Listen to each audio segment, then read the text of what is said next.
Eu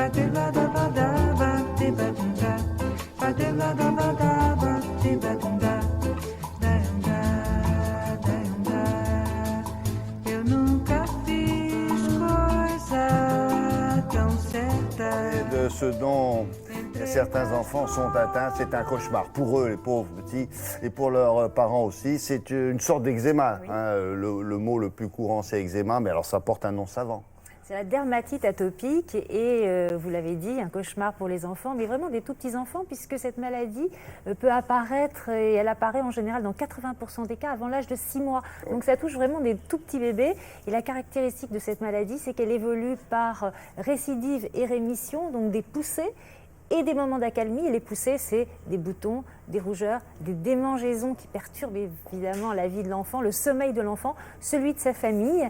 Et ce qu'il faut aussi, c'est faire attention aux périodes d'accalmie, parce qu'il faut quand même continuer à traiter l'enfant, parce que la peau reste sèche. Qu'est-ce qu'on Et il fait? faut éviter les récidives. Crème, Ah oui, oui, plus oui. compliqué que ça. Et ces crèmes, c'est un combat au quotidien.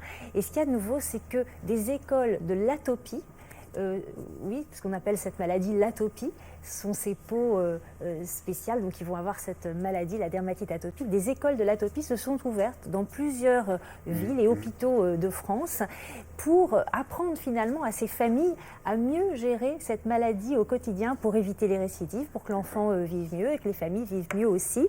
Un exemple, l'école de l'atopie à l'hôpital Necker, et vous allez le voir, une équipe pluridisciplinaire prend en charge les parents et les enfants.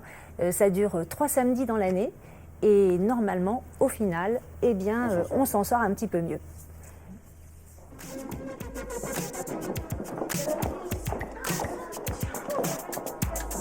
Je m'appelle Ethan, c'est 6 ans, c'est la dermatite atypique.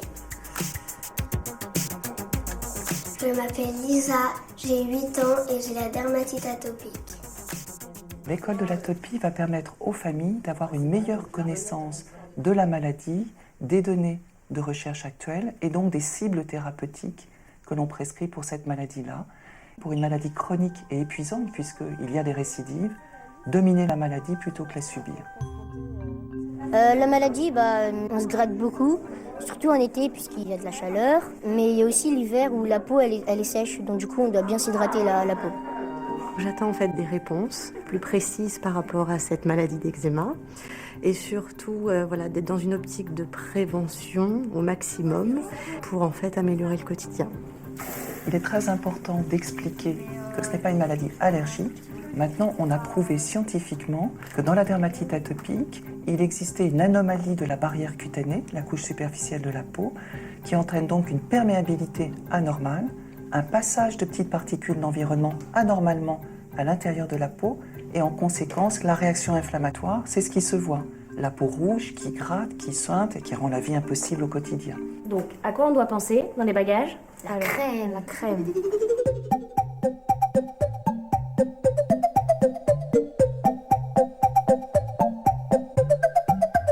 On explique l'anomalie de la barrière cutanée pour expliquer les traitements qu'on va prescrire. Les crèmes hydratantes pour améliorer la barrière cutanée, les crèmes anti-inflammatoires, les dermocorticoïdes plus particulièrement, pour traiter la poussée inflammatoire qui altère un peu plus la barrière cutanée. Quand on met de la crème, c'est comme pour se laver les mains, il faut en mettre partout. Et surtout bien appliquer et bien prendre le temps de bien appliquer la crème. L'école de l'atopie m'a permis de comprendre réellement la maladie et m'a expliqué comment gérer ces problèmes et m'a donné des solutions vraiment précises sur l'eczéma. Très concrètement, les enfants qui sont passés par l'école de l'atopie apparaissent avoir une meilleure qualité de vie, connaissant mieux la maladie, comprenant mieux les traitements, et on voit une diminution des poussées d'eczéma, des démangeaisons, de la perte du sommeil et de la tension familiale qu'il y a autour des traitements quotidiens à faire. Voilà, ça concerne, vous disiez tout à l'heure, des tout petits bouts. Hein. Ça commence. Et ça peut disparaître naturellement, ces choses-là, en Oui, grandissant? ça c'est la bonne nouvelle, c'est que dans 80% des cas, la dermatite atopique va disparaître comme par enchantement dans les premières années de la vie. Donc chez d'autres enfants, il va falloir continuer les traitements beaucoup plus longtemps, mais pour la grande majorité quand même, c'est plutôt dans les premières années de la vie que ça dure. Et si vous voulez en savoir plus sur ce sujet, bien sûr, vous pouvez vous reporter au magazine Parents daté de mars, mais qui vient de sortir. Merci beaucoup. Quelle heure est-il? 8h25. Voici le bloc-notes culturel quotidien de Télématin.